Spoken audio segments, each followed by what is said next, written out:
자, 우리정치협동조합과 다준다연구소가 공동으로 진행하는 정치 토크쇼 세 번째 시간입니다. 오늘은 기후변화 대응 어떻게 할 것인가를 가지고 두 분의 전문가분과 한 분의 청년 그리고 청소년과 함께 이야기를 나누고 있습니다. 자, 네 분의 발표 잘 들었는데요. 그 중에서도 특히 정책 파트에서 많이 나왔던 주장이 우리 코로나 위기 때문에 잠시 미세먼지 발생이 줄어들고는 있지만 코로나 위기가 지난 이후에도 계속 미세먼지를 줄이기 위해서는 석탄 화력 발전을 줄여야 된다. 뭐 이거는 기후변화 주장하시는 분들은 다들 공감하시는 주장인 것 같아요. 근데 이제 이런 주장을 하면 얼마 전에 미래통합당 국회의원으로 당선된 윤희숙 박사 뭐 이런 분 얘기는 아니 석탄 발전 줄이자면서 탈원전도 동시에 추진하면 에너지는 어디서 얻자는 거냐. 그리고 그 신재생 에너지라는 건 우리나라 지형 지물에도 맞지 않고 뭐 길게는 몇십 년에서 몇백 년, 100년까지도 걸린다는데 그럼 그 사이에 에너지 수급은 어떻게 할 거냐? 뭐 이런 질문을 그냥 상식적으로 그런 질문이 떠오르잖아요. 그래서 그러면 이런 문제, 이 탈원전을 추진하는 것과 그 다음에 이 석탄 화력 에너지를 줄이는 것, 이 두 개 사이에서 생기는 모순, 이거 어떻게 해결해야 된다고 생각하시는지 먼저 이 부분 발표하신 우리 정희정 박사님부터 답변 좀 해주시죠. 네, 미세먼지 줄이기 위해서 석탄 발전뿐 아니라 경유차도 줄여야 됩니다. 그래서 우리나라 에너지 요금 체계에 대해서 아까 발표했을 때는 전기 요금에 집중해서 얘기했는데요. 수송용 요금, 연료 요금도 역시 이제 바로 잡아야 되는데요. 지금 경유 가격이 휘발유의 88% 정도밖에 안 됩니다. 그런데 경유는 미세먼지뿐 아니라 뭐 여러 가지 오염물질을 훨씬 많이 휘발유보다 배출을 하는데 경유 가격이 쌉니다. 그래서 지금 수도권을 기준으로 미세먼지 발생 기여율을 봤을 때 전국으로 했을 때는 뭐 산업 쪽에서 많이 나오지만 수도권의 미세먼지 발생 기여율 1등은 경유차거든요. 그래서 경유차, 오래된 경유차는 정부가 보조금을 지급하면서 폐차를 유도하고 있는데 우리 세금으로 경유차 사는 사람들 보조해 주는 거나 마찬가지거든요. 그런데 그 사람들은 그 폐차한 다음에 그 돈 가지고 경유차를 또 삽니다. 그래서 폐차 보조금 받고 경유차 다시 사는 사람이 뭐 60%가 넘는 것으로 이제 조사도 나왔었는데요. 아무튼 그래서 국내 경유차 등록은 계속 늘어나고 있고 우리나라 전체 차량 중에 경유차가 절반이 넘거든요. 근데 이렇게 미세먼지 발생 기여율 1등인 수도권에서 1등인 경유차 계속 이렇게 늘어나는 이유는 싸니까요. 네. 연비도 좋고 싸니까 그렇게 가는 거겠죠. 그래서 수동용 요금도 바로 잡아야 되고요. 그러니까 상대 요금을 바로 잡아야 돼요. 무조건 뭐 엄청나게 비싸게 받아야 된다 뭐 이런 주장이 아니라요. 다른 연료들 간의 형평성을 맞춰서 합리적인 에너지 소비를 할 수 있도록 요금을 바로 잡아야 된다는 거고요. 전기 요금도 마찬가지입니다. 지금 원가도 받지 않고 원가 회수율이 93% 정도 된다고 하는데요. 원가도 받지 않고 싸게만 하고 받고 있는 요금. 그래서 다른 에너지원을 써도 되는 일인데 굳이 전기를 더 많이 쓰게 만드는 그런 잘못된 전기 요금과 다른 에너지원과의 그 비율들을 제대로 바로 잡아서 그래서 요금 합리화라고 표현을 합니다. 무조건 뭐 인상해야 된다라는 거 단순히 표현하는 게 아니라 다른 요금들과의 형평성을 맞추는 거. 네, 그렇게 해야 된다는 거고요. 탈원전 같은 경우에는 우리 정부가 탈원전 로드맵을 발표를 했는데요. 그 로드맵에 따라서 우리나라의 원전 규모가 줄어들기 시작하는 시점은 2027년 이후가 될 거고요. 그리고 탈원전 되는 시점은 한 80년 후쯤 됩니다. 그러니까 급격하게 뭔가 추진하겠다는 정책이 아니라 80년 후면은 진짜 여기 있는 분들이 살아있을 분이 없을 것 같은 우리 청소년은 있을 수 있겠지만 인근이는 창창할 거야. 네, 그래서 이제 굉장히 천천히 하겠다고 하는 거라서 그래서 이제 환경을 걱정하고 이 원전은 한번 사고가 나면 정말 전 세계 뭐 국내는 물론이고 전 세계에 피해를 입히는 그런 어마어마한 오염 물질들을 내뿜게 되는 건데 그런 거를 당장이라도 이제 없애야 된다고 이제 얘기하는 그런 그룹들에게는 우리 정부의 탈원전 정책이 너무나 느슨하고 너무나 천천히 가는 거라서 이제 그래서 비판을 받고 있는 건데. 네, 알겠습니다. 네네. 그러니까 이제 석탄 화력 발전소는 지금 당장 줄이자는 거고 탈원전은 80년 뒤에 할 거니까 사실 논리적으로 모순되는 게 아니라는 거죠. 네네. 그냥 같이 주장하니까 겹쳐 보이지만 실제로는 시차가 엄청나게 차이가 많이 난다. 우리 유명정 소장님. 예. 그 국가 통계 지표에 보면은 전체 그 원자력, 석탄, 가스의 그 소비 발전량 비중이 나와 있습니다. 원자력 발전이 26.8%, 석탄이 43.1%, 가스가 22.8%입니다. 거의 우리나라가 소비하는 전력의 90% 정도를 원자력, 석탄, 가스가 차지하고 있고요. 석탄 발전의 비중은 현 정부 들어서 더 늘었습니다. 2016년도에 39.6에서 지금 2018년도에 41.9로 약 2% 정도가 늘었습니다. 원전 발전 39.6에 40에서 43으로 3% 정도 늘었고 원전은 31%에서 26%로 줄었습니다.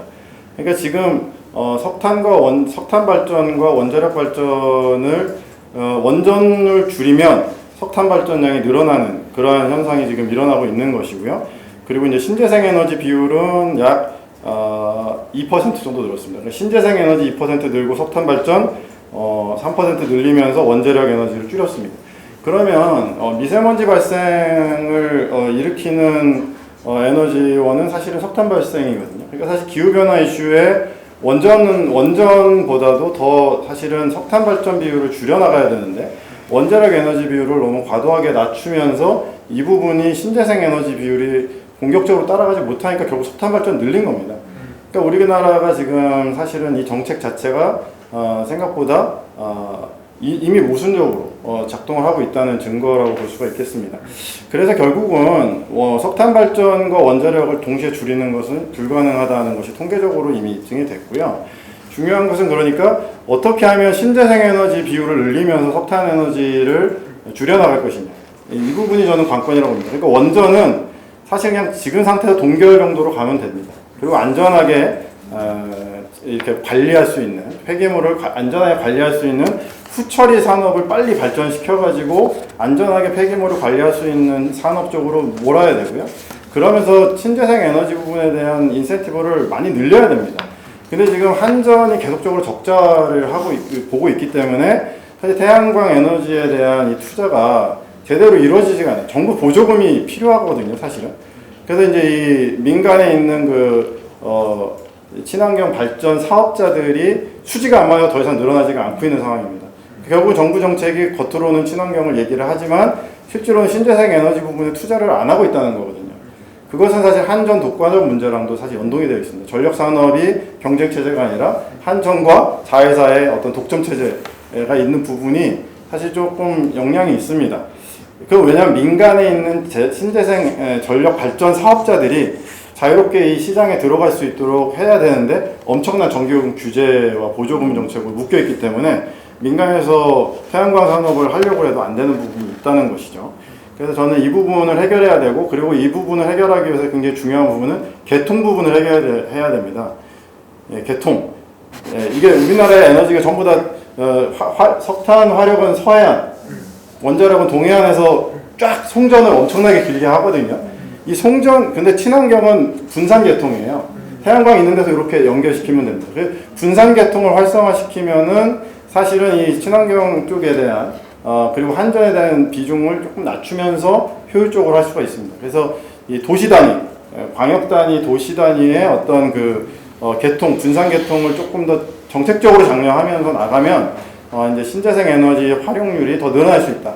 그리고 여기에 이제 수소전기차라든지 이런 부분들을 통해서 가정이 소모하는 소규모 전기들을 그 지역사회에서 어느 정도 조달해낼 수 있는 분산형 개통이 일어나는 것이 저는 장기적인 대안이라고 생각을 하고 있습니다. 중앙에서 한꺼번에 전력을 공급하는 방식이 아니라 지역에서 지역마다 분산형으로 에너지를 생산해서 그 지역 사회에서 주로 소비하는 그렇죠. 그런 형태의 어떤 분산형 에너지 생산 구조를 네. 만들어야 된다 뭐 이런 얘기시네요. 네, 그리고 전기를 많이 사용하는 그 산업용 전기는요. 지금 현대제철 같은 경우는 자체 발전소가 아예 있습니다. 그렇죠. 예. 사실 친환경 에너지는 되게 분산형일 수밖에 없겠죠. 네. 태양광이라는 것도 그 지역에서 쓸 수밖에 없고, 예를 들면 우리가 쓰레기 소각장에서 발생되는 에너지도 되게 그 지역에서 소비하게 되기 때문에 그런 식으로 이제 이렇게 분산하는 게 중요하죠.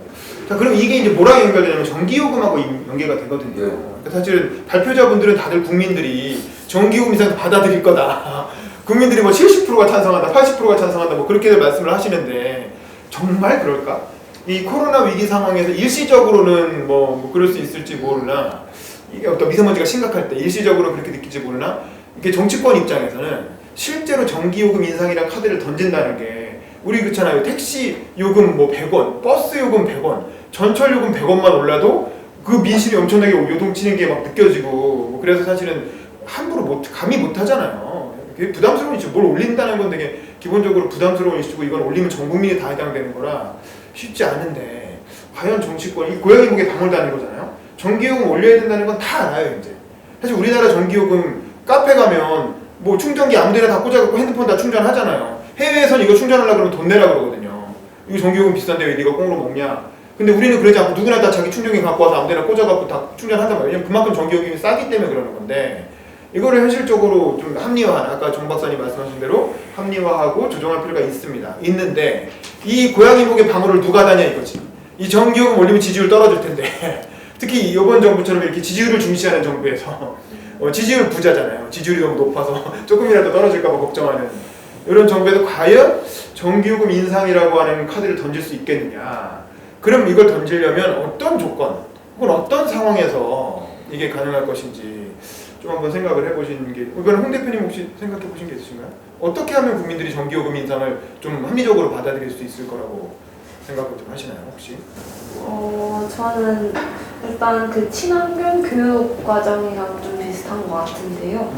그 가장 중요한 건, 사람들은 이미 환경 문제에 대해서 심각성을 받아들이고 있고, 또 문재인 대통령께서 그 그린 뉴딜 정책에 대해서 이야기했을 때도 많은 시민들이 그래도 관심을 가져줬고, 코로나 사태 때문에 또 지구 환경 문제에 대해서 더 경각심을 느꼈는데, 이거를 이미 사람들은 알고 있는데 문제점만 저는 계속 이제 이야기를 하는 게 환경 교육에 좀 실패작이지 않을까, 그런 생각을 했어요. 왜냐하면 우리가 어떻게 실천할 수 있는지, 그리고 내가 조금이라도 아까 텀블러 얘기했듯이 작은 거라도 실천할 수 있는 뭔가 그런 교육을 하면서 이제 전기요금 인상에 대한 부분을 이제 사람들이 실질적으로 체험할 수 있는 교육이나 이런 교육들이 좀 새로 생겨나면은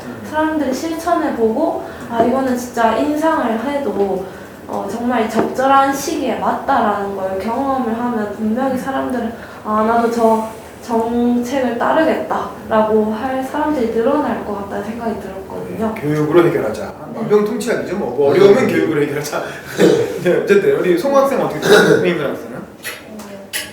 국민이 한꺼번에 전기요금 인상을 가지고 생활하는 거는 실질적으로 불가능하다고 생각을 하는 이유가, 누구는 되게 가난한 집에서 전기 나오는 걸로 근근히 먹고 살고, 누구는 되게 뚝뚝 벌고 살 수 있는데, 그러면 오히려 빈부격차를 심화시키는 게 아닌가. 특히 시골 같은 학교에서도 학생들이 전기요금 가지고 되게 부담이 될 수 있는 게, 사실 도시 학생들은 전기요금에 대한 부담을 피부로 느끼진 않잖아요. 그럼 극대화 될 수 있다고 생각을 해서, 가난한 가정에게는 전기요금 인상이 더 큰 피해가 온다는 그래서 거죠. 차근차근 그런 단계식으로 하는 건 맞지만, 다 같이 한꺼번에 똑같은 출발선에서 하는 것은 오히려 역차별이라고 생각을 합니다. 우리 유명정 소장님. 네, 그 한전의 그 전기요금 체제가 다 총 6개로 나눠져 있는데요. 주택용, 일반용, 교육용, 산업용, 농사용, 가로등 이렇게 해서 6개로 나눠져 있습니다. 주택용 단가 킬로와트당 123원, 일반용 130원, 교육용 113원, 산업용 107원, 농사용 47원, 가로등 113원입니다. 그러면 가장 높은 전기 단가, 킬로와트당 전기 단가는 일반용 130원이고요. 2등이 주택용입니다. 123원. 그러니까 대다수의 국민들은 사실 굉장히 높은 형태의, 높은 수준의 전기요금을 이미 부담하고 있다는 거죠. 상대적으로. 그러면 산업용 전기요금은 107원입니다. 킬로와트당. 이 산업용 전기요금의 수혜자 중에는 삼성전자도 있습니다. 그 삼성전자가 자체 발전소를 해야 됩니다. 왜냐하면 반도체 산업은 24시간 돌아가야 되고 개통이 끊기면 큰일 나기 때문에 사실은 자체 발전소를 유지하는 게 맞는데 자체 발전소 설립 비용보다 한전에서 전기 누진제 받고 사다 쓰는 게 더 싸기 때문에 안 쓰고 있는 거거든요. 그래서 전기요금 인상을 주택용이나 일반용 가지고 자꾸 얘기하는 것 자체가 저는 모순적이라고 생각합니다. 그래서 전기요금 인상은 산업용에서 올려야 되고요. 농사용 전기, 농업 전기도 너무 쌉니다. 47원이거든요. 말이 안 되는 거예요. 그렇기 때문에 농업용 전기요금을 인상하고 농가의 소득을 올릴 수 있는 다른 형태의 저는 정책 개발이 저는 이루어져야 된다고 생각을 하고 있고요. 그리고 공공전기도 너무 싸다. 정부 돈 많은데 왜 한전 적자를 계속적으로 강요하는가. 공공요금도 저는 가정용 이상으로 올려서 일단 공공 부분에서 먼저 전기요금 합리화를 실천하는 게 맞다고 봅니다. 우리 형 박사님. 네, 옳은 말씀이시고요. 아까 얘기했듯이 우리가 산업용 전기요금을 저렴하게 유지하면서 누구에게 좋은 일을 시키고 있는 것인지 이제 우리 자문해봐야 되는 때라고 생각하고요. 예, 그런 저렴한 요금제를 유지하면서 우리가 그 환경적인 피해는 다 전 국민이 다 받고 있다는 거, 그 점을 좀 인식한다면 전기요금을 합리화하는 것에 대해서 국민들의 인식이나 반감도 줄어들 수 있지 않을까 생각합니다. 그 전기요금 문제는 사실 선후관계가 산업용 전기부터 올려야 되는 거고, 그리고 이제 국민들이 쓰는 일반 가정용 전기는 최대한 뒤로 미루면서 한마디로 말해서 이제 좀 있는 집부터 먼저 부담하자 뭐 이런 논리인 거죠. 근데 이 산업용 전기요금이 싼 게 또 우리나라 수출 경쟁력이 굉장히 큰 요인이라고들 합니다. 산업계에서는. 그래서 이제 그걸 올리면 우리나라 수출 경쟁력 떨어져요. 원가가 올라가니까. 원가 부담 때문에 수출 경쟁력 떨어지면 누가 책임질 거냐? 또 이제 이런 얘기가 나오는 거죠. 교수님 짧게만. 인건비 부담이 더 세고요. 그래서 그건 사실상 문제가 많습니다. 그리고 대기업 그 본사 밴더 내려가지 않고 1차 밴더까지만 이거 적용해도요 상당 부분 해소할 수 있습니다. 그리고 대기업 1차 밴더까지는 그 영업이익률이 굉장히 높습니다. 높기 때문에 원가 절감 얘기는 사실은 조금 원가 절감을 전기요금과 연동시킨다는 건 사실 좀 문제가 많다고 생각합니다. 그렇군요. 네. 좋은 지적을 고맙습니다. 자, 우리 교육 얘기를 좀 넘어갔으면 좋겠는데, 우리 송인근 학생이 지금 현재 교육을 받고 있는 아직 이제 고등학생이니까, 물론 교육은 대학생도 받고 뭐 평생 교육도 있으니까 뭐 다 해당되는 거지만 어때요? 실제로 고등학교 과정 이제 마치는데, 또 국제고등학교면 그래도 되게 선진적인 교육을 받았을 것 같은데 국영수를 중심으로 악기 까고 열심히 했겠죠. 이 친환경 교육이라는 걸 배워본 적이 있어요? 교과 과정에 그런 게 있었던 적이 있어요? 아니면 특강 형식으로 어떻게 배웠어요? 외부 강사님들이 오셔서 말씀을 하는 건 있어도 지금 저희 상황의 세계 문제라는 건 조금 포함은 되어 있지만 그냥 전문적으로 체계적으로 배운 적은 없는 것 같아요. 그러니까 친환경 교육이 별도의 학과목으로 있진 않고 그냥 세계의 문제, 뭐 이런 그 국제관계 관련된 과목에서 일부 다루는 정도다. 라는 거죠. 어떻게 생각해요? 이 정도로도 충분하다고 생각해요? 아니면 많이 부족한 것 같아요? 저는 굉장히 많이 부족을 한다고 생각한 이유가 그 기후변화에 대한 경각심만 늘었을 뿐 그거를 어떻게 기후변화를 우리가 주체적으로 해소할지에 대한 방식을 너무 안 알려주고 저는 이제 관심이 있어서 따로 찾아봐서 겨우겨우 알게 되는 수준인데 텀블러를 좀 적게 쓰자고요. 그걸 학교에서 나눠서 뭐 기후소송관이라는 것도 있고 분산분류 이런 것들이 있고 이런 방법을 좀 더 체계적으로 알려주면 좋을 것 같은데 너무 관심 있는 학생들만 더 알아가니까 관심 없는 학생들은 평생 모르고 갈 것 같기도 해요. 그렇죠. 홍당용 대표님 어떻게 생각하세요? 사실 저는 대구 사람이라서 이제 대구 말을 쓰시네요. 갑자기. 네, 대구 고등학교에서 나왔는데 이제 그 대구에서는 이런 환경교육가 촌동네다 보니까 그런 환경교육을 받은 대구가 촌동네 네. 실수하신 겁니다. 대구는 대도시입니다. 네. 전 조금 촌에 있었거든요. 대구에서도 촌? 네, 대구에서도 촌. 근데 거기서 환경교육을 받을 때는 되게 이제 잠을 많이 자고요. 네? 네, 대부분. 대부분. 네, 두 번째는 시험 기간이라서 시험 공부를 하고 이제 선생님 말 안 듣는 그런 애들 대부분이었는데 저도 수업이 파행적으로 그냥 네, 저도 거기 안에 속해 있었습니다. 근데 저는 이런 게 계속 선생님이 이게 북극곰이 굶어 죽어가고 북극곰 이제 살 데가 없다 이런 게 너무 옛날 정보만 주다 보니까 이게 가짜 뉴스 같더라고요, 오히려. 그래서 이게 진짜인가? 그리고 굶어 죽는 아이들 보면 나도 배고픈데 어쩌라고 이런 네, 그런 생각들도 많이 들고 제 친구들이랑 얘기를 해봐도 저거 다 옛날 정보 같다. 좀 새로운 정보를 많이 주고 우리 학생들이 실천하고 뭔가 체험할 수 있는 예를 들어 쓰레기장을 가보거나 쓰레기산을 가는 근데 또 그런 거 하려면 이런 게 있더라고요. 애들 다칩니다. 가지 마세요. 네, 이런 부분들을 조금 규제를 완화시켜야 되지 않을까도 생각했고요. 봉준호 감독님 사례가 또 있는 게 봉준호 감독님이 작품들은 다 기후변화와 환경문제 관련된 게 많습니다. 그러네요. 네, 그래서 옥자도 돼지 그것도 있고요. 네, 설국열차도 그렇고요. 그런 것들을 좀 학생들이 미디어를 많이 만들게 하고 학생들이 미디어 체험을 많이 하면 조금 학생들이 관심을 가지고 재밌네 하면서 이거 뛰어들지 않을까 이런 부분을 좀 많이 건드려야 되고 또 교육도 많이 체계나 새로운 정보를 많이 가져와야 된다고 생각합니다. 사실 이 북극곰 얘기는 20년 전에 90년대에 나온 얘기인데 아직도 북극곰 얘기를 하고 있는 거죠. 네. 우리 성희가 박사님 어떻게 생각하세요? 환경교육.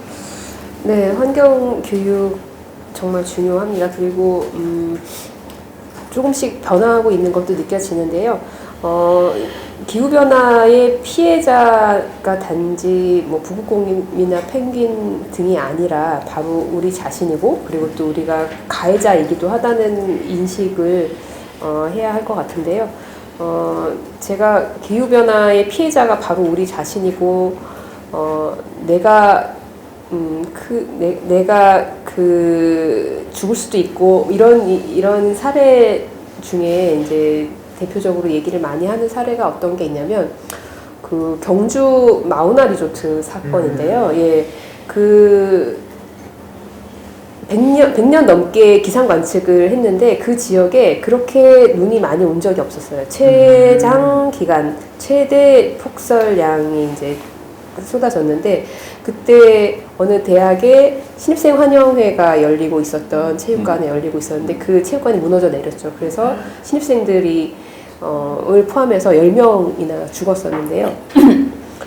그때 이제 그 건물이 부실하게 시공돼서 그렇다 이런 얘기도 있었지만 그 이유만은 아니었던 거죠. 100년을 넘게 기상 관측을 했는데 그 지역에 그런 눈이 온 적이 없어서 그 건축 하중 기준이 그렇게 눈이 왔을 때도 버텨야 된다는 기준이 이제 마련되어 있지 않았던 거예요. 그 사건 이후로 우리나라 건축 기준이 바뀌었습니다. 그렇게 눈이 와도 버틸 수 있게 지어야 되는 그렇게 건축 기준이 바뀌었는데 그렇게 어느 날 갑자기 대학 열심히 공부해서 대학에 입학했는데 신입생 환영회에 갔다가 목숨을 잃을 수도 있는 우리가 그렇게 피해자가 될 수 있는데요. 그런 기상 관측 사상 최대 그런 기후 현상들이 기상 현상들이 자주 일어나고 있는 게 요즘 일인 거고 그로 인해서 우리 사회 인프라가 얼마나 많이 바뀌어야 우리가 안전하게 살 수 있는지 그 부분에 대해서 좀 다들 알아야 될 것 같고요. 그래서 우리 학생들에게도 그런 최신 정보들로 피부에 와닿는 그런 정보들이 교육이 잘 이루어졌으면 하는 생각이 듭니다. 유소연님. 네. 입시 과정에 국영수 수능에다가 국영수 플러스 정치 경제 환경 이렇게 해서 과목 추가하면 환경교육 바로 됩니다. 그리고 대기업 공채 시험에 환경 과목 문제가 환경 문제가 한 10문제 나온다. 그럼 전부 다 환경 공부할 수밖에 없고요. 그리고 공무원 시험 과정에도 이거를 반영하면 그냥 자동적으로 다 환경 교육 될 거라고 생각합니다. 예. 그러네요.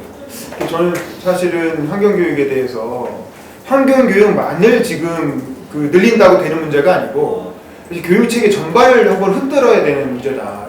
이미 지금 배워야 되는 것들이 다 정해져 있는데 교과 과정이 정부가 정해놓은 교과 과정이 꽉 차 있고 국영수 암기 과목 위주로 되어 있는 상황에서 환경 특강을 한두 번 한다고 무슨 교육이 되겠어요. 사실은 기존 교과 과정 자체가 너무 낡았고 기존 교과 과정은 크게 뒤흔드는 과정이 필요하고 이거는 사실은 교사를 양성하고 수급하는 과정하고도 연관되어 있는 거거든요. 그래서 저는 좀 큰 규모의 교육 개혁이 필요하고 그럴 때 많이 환경이라든가 노동이라든가 뭐 새로운 인권이라든가 그런 새로운 의제가 교육 과정에 들어갈 수 있을 것이다. 그래서 결국 새로운 교육 학생이 공부할 수 있는 시간은 정해져 있고 새로운 교육 과정을 집어넣으려면 기존의 교육 과정을 빼야 돼요. 그럼 기존의 교육 과정을 뭘 뺄 것인가를 고민해야 되는 거예요. 근데 그거 빠져야 되는 교육 과정은 교사 양성 시스템이 이미 사범대에 다 있잖아. 그럼 그 교수들 어쩔 거야? 이게 다 이해관계랑 얽혀 있는 거죠. 기존의 어떤 교사들의 이해관계 때문에 새로운 교육과정이 들어가지 못하고 있는 그래서 새로운 어떤 청소년들이 미래에 자기에게 정말 필요한 교육을 못 받고 있는 것과 연관되어 있다. 그래서 저는 교육과정이 전체적으로 크게 한번 바뀌는 한 가지만 더. 네, 교육이 필요하다는 거죠. 네. 대학 입시에서 사실은 입시 학생 선발의 자율권이 어느 정도 대학들에게 보장이 되어 있습니다. 그렇기 때문에 사실 주요 대학에서 만약에 뭐 주요 대학 몇 군데에서 이 환경 부분에 대한 환경 뭐 인재 선발이라든지 뭐 그리고 이제 그 수시 모집이나 학생부 종합 전형에 이 환경 활동 부분을 만약에 반영을 하면은요 굉장히 그러니까 공교육에 반영되기 전에 이미 학교에서 이런 부분들을 제도적으로 접근하고 이쪽 관련된 사교육 시장이 늘어날 것입니다. 저는 대한민국 교육은 그렇게 움직이게 돼 있기 때문에 어떻게 이렇게 하면서 교과과정 편입은 너무나도 어려운 정치입니다. 이건 대통령도 풀기 어려운 부분이거든요. 그렇기 때문에 일단은 수요자 측에서 먼저 이런 부분을 치고 나가면 나중에 이제 공급하는 측면에서 서서히 바뀌게 될 수 있다. 그렇게 생각합니다. 대학들이 대학 입시의 환경 비율을 높이던가 네. 뭐 공공부문 뭐 그런 거죠. 알겠습니다. 그것도 뭐 결국에는 너도 나도 늦차고 달려들면 또 이제 어려운 문제. 환경 분야가 그만큼 사회적 비중이 커지고 힘이 세져야 되겠죠. 그렇죠. 결국 정치랑 연관되는데 사실 이번 총선 때 그 연동형 비례대표제라는 걸 도입해서 그나마 좀 군소정당들을 국회에 집어넣겠다고 했으나 결국 녹색당은 한석도 얻지 못했죠. 녹색당이 사실 이번 연동형 비례대표제 도입을 적극적으로 추진해서 정의당과 함께 관철시킨 정당이거든요. 근데 정작 자기들은 한석도 못 들어갔어. 그럼 뭐냐 이거 도대체. 이 녹색당 이 환경이라고 하는 의제가 한국 정치의 의제로 떠오르기가 이렇게 힘들다라는 걸 저희가 이번 총선을 통해서 보는 것 같아요. 사실은 아까 발표자들 말씀해 주신 것처럼 환경 문제에 대해서 저기 오늘 이 토론에 이렇게 청중이 많이 온 적이 처음이라는 거 아닙니까? 그리고 국민들은 여론조사에 보면 지지율이 굉장히 높거든요. 환경 이슈에 대한 지지율이 높아. 근데 정치권에서는 CR이 안 먹히는 거예요. 환경 문제 내세운 정당이 국회의원 한석도 못 얻잖아요. 이 괴리감, 이 어떤 국민들의 어떤 높은 관심과 정치권에서 반영되지 못하고 있는 이 괴리감을 어떻게 해결할 것인가 좀 어려운 문제인 것 같은데 우리 송인훈 학생 혹시 좀 정치 얘기라 어렵죠? 어떻게 생각하세요? 정치에서도 좀 환경 문제가 이슈가 되면 어떻게 될 것 같아요? 그러면 저는 다시 교육 문제로 들어가서 역시 교육을 해서 교육을 받아서 그 사람들이 성인이 되면은 차이가 생기지 않을까. 지금의 40대 50대 분들이랑 지금의 청소년들이랑 인식이 확실히 다른 정말 자명한 사실인데 그런 교육이 빛을 발하는 순간이 아마 다음 총선 때가 아닐까라는 생각이 듭니다. 그러니까 사실 이 기후변화라는 게 미래세대 이슈이기 때문에 이 앞으로 살 날이 더 오래 남은 청소년들은 이 이슈가 자기들이 더 민감할 수밖에 없죠. 미래에 점점 기후변화가 악화될 테니까. 근데 사실 날이 한 10년밖에 안 남으신 할아버지 할머니들 뭐 그분들을 비하하는 게 아니라 객관적으로 사실은 기후변화가 10년 정도 더 진행된다고 해서 자기 인생에 큰 영향을 미치는 건 아니니까 그냥 또 이렇게 관심이 없게 되고 그래서 이 세대에 따른 기후변화의 관심사가 다르고 그래서 이제 지금 투표권이 점점 더 낮아지고 청소년들이 정치에 관심을 많이 가질수록 뭐 기후변화가 정치에 미치는 영향이 커지긴 하겠네요. 우리 홍다경 학생 어떻게 생각하세요? 홍다경 전 대표님은? 저는 일단 그것도 필요한 것 같습니다. 그 일자리 창출을 청년들한테 일자리 창출을 좀 해줘야 되는 게 아까 말씀해주신 뭐 전력이나 이런 원자력 그리고 재생에너지 그런 기술력을 이미 보유하고 있는 기술을 가진 업체들도 분명히 있을 거라고 저는 생각하거든요. 그게 단지 세력으로 인하여 자기가 주장을 못하고 있는 분들이 있더라고요, 저도. 그런 분들은 꿈이 이런 분들이 있었어요. 나는 지구를 살리는 기술력을 가졌는데 대기업들로 인해서 내가 꿈을 못 펼치고 있다. 근데 내 꿈은 그거다. 돈을 잘 벌고 잘 먹고 잘 사는 게 아니다. 내 꿈은 그거다. 많은 청년들이 나한테 와서 지구를 살리는 기술력을 배워서 그거를 많이 나눠주는, 이 세상에 베푸는 게 내 꿈이다. 그런 기술력을 가진 사람들을 많이 정부에서도 지원해주고, 이거를 청소년, 청년들, 그런 친구들이 많이 기술력을 얻어서 실질적으로 행동으로 해서 좀 지구 환경 문제가 기술로도 완화될 수 있는 부분이 있어야 되지 않을까 싶습니다. 네. 우리 정 박사님. 네, 일자리가 정말 중요합니다. 그래서 뭐 기후 변화도 막고 미세먼지도 막고 코로나 사태도 더 이상 일어나지 않게 하고 뭐 이런 과감한 변화가 전 사회적으로 진행될 때 어떤 일자리는 사라지게 될 수 있습니다. 근데 그런 분들의 다른 일자리를 가질 수 있도록 또 교육하고 그런 배려하지 않는 채 밀어붙이면 이제 반발이 생기고 변화의 속도가 느려질 수 있습니다. 그래서 그런 소외되는 사람들이 없게 일자리 정책, 녹색 일자리 많이 만드는 그런 정책이 병행이 돼야지 될 것 같고요. 지금 뭐 정부에서 또 전 세계적으로 또 트렌드이기도 한 그린 뉴딜이 바로 그런 건데요. 기후 위기도 막으면서 불평등 문제도 해소하면서 일자리도 창출하는 그런 여러 가지 목적을 동시에 실현할 수 있는 그런 정책을 기획하고 추진하려고 준비하고 있는데요. 그 그린 뉴딜 정책이 제대로 좀 기획돼서 그 목적을 달성할 수 있었으면 좋겠습니다. 기후위기도 막고 불평등도 해소하고 일자리도 창출하는 그런 그린 뉴딜 정책이 잘 진행됐으면 좋겠습니다. 그러니까 참 이게 정부는 오히려 좀 앞서가는 것 같아요. 정부나 지자체는 좀 앞서가는데 문제는 정치권이 사실은 그 환경 이슈를 전혀 제대로 받아안지 못하고 있고 뭐 그냥 한두 명 정도 환경운동 하신 변호사라든가 이런 분들을 영입해서 선거 때 잠깐 이제 그 인기 몰이용으로 활용하는 정도 외에는 이렇다 할 어떤 입법적 뒷받침이 잘 안 되고 있는 게 오히려 문제가 아닌가 그런 생각이 드는데요. 우리 마지막으로 윤상조 소장님. 네.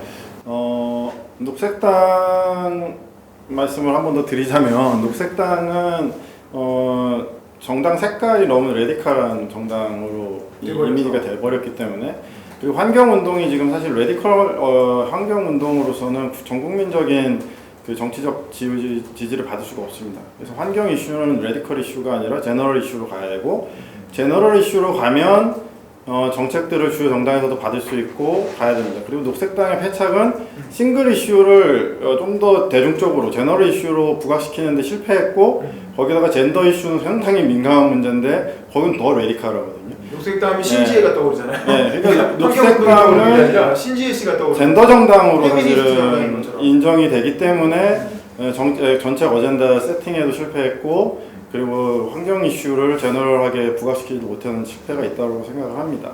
그리고 정책적으로 봤을 때 녹색 일자리 창출을 이렇게 계속적으로 정부 정책적으로 이렇게 좀 추진을 하고 있는데 생각보다 말만 앞서고 정책 규제 해소라든지 정책적 지원은 상당히 보수적이고 더디게 진행되고 있는 것도 문제라고 생각하고 있습니다. 그러네요.